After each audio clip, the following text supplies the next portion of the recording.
बहुत ध्यान से सुनिए। जिस घर में कभी भी यज्ञ नहीं होता, आहुति नहीं डलती, मैंने बहुत बार पूर्व में कहा है, अमावस्या और पूर्णमासी को अपने घर में यज्ञ कीजिए। पूर्णमासी को यज्ञ करोगे तो आपका धंधा नहीं रुकेगा, और अमावस्या को यज्ञ करोगे तो आने वाले समय में भी आपके घर की वंश वृद्धि नहीं रुकेगी। दोनों तिथियों का किया गया सत्कर्म ऐसा है। द्वादशी को यज्ञ करोगे, स्पष्ट लिखा है, द्वादशी एकादशी के दिन, द्वादशी को, उस दिन का यज्ञ मृत्यु के तत्पश्चात भगवान के दूत नहीं, स्वयं भगवान को चल के आना पड़ेगा। ये तीनों तिथियां ऐसी हैं।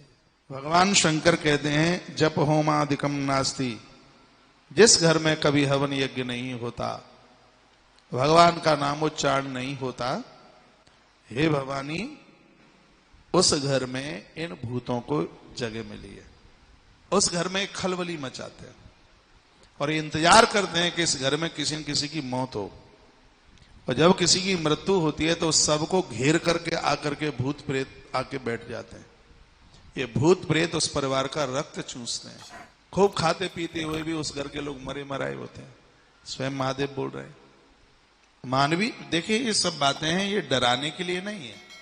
ईश्वर ने हमें काहे क्यों भेजा है?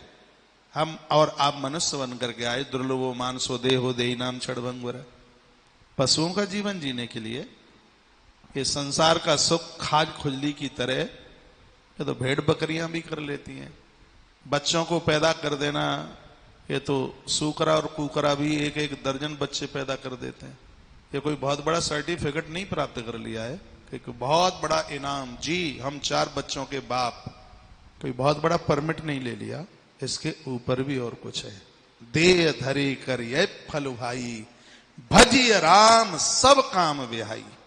दे धरे कर ये फल भाई, शरीर धारण करने का मुख्य जो काम है, भजिय राम, सब सांसारिक इन कार्यों को करते हुए पूर्व में आप भगवती जिंदगी जिए। उन पुरुषों को कहना चाहूंगा जो माताओं को भजन पूजा पाठ करने से रोकते हैं, तुम्हारे परिवार का उद्धार इन माताओं से है। इसलिए तो इसको धर्म पत्नी का, ये भोग पत्नी नहीं है, ये काम पत्नी नहीं है, ये वासना का खिलौना नहीं है। इसको सिर्फ लड़का बच्चा पैदा करने के लिए तुम विवाह करके लाए, ये सिर्फ इसलिए नहीं है। ये किसी की बेटी तुम्हारे यहां आई है, वो बाप खुश होके कहता है कि पुत्री पवित्र किए कुल दो। ये दूसरी की बेटी तुम्हारे घर की बहू बन करके आई है, ये तुम्हारे घर को पावन करने को आई है। गरुड़ पुराण में लिखा है। क्या लिखा है गरुड़ पुराण में?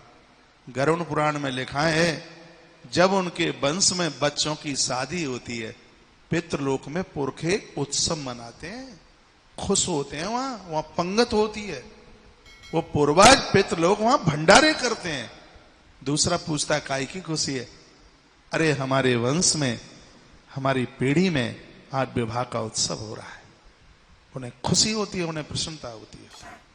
घर में वो बहू आती है, वो इंतजार करते हैं उसकी पहली रोटी का, सूक्ष्म रूप से उस घर में उतर के आ जाते हैं वो। ये तो सब बातें लिखी है। इसलिए गृहिणी गृहिणी बन करके रहे, तुम देव बन के रहो, इसी में तो आनंद है। माताएं व्रत करती हैं, तुम्हारा मुंह लटक के तूमड़ा हो जाता है, और क्या कह देते हैं, तुझे इतना पूजा पाठ करना ही था तो तुम मीरा क्यों नहीं बन गई? अरे भाई, तुम तुलसी नहीं बन सकते हो, उसको मीरा बनने से मत रोकिए। ये तुम्हारे घर की नाव है, भोर में इतना जल्दी जगती है, सब काम क्या मांगती है वो तुमसे? पूजा करने का कुछ मांग रही है तुमसे? तुमसे महंगी साड़ी नहीं मांग रही वो तुमसे 1 घंटे भर का समय ही तो मांग रही है भगवान को देने के लिए, और उसमें भी आप लड़ जाते हैं। ऐसा मत कीजिए।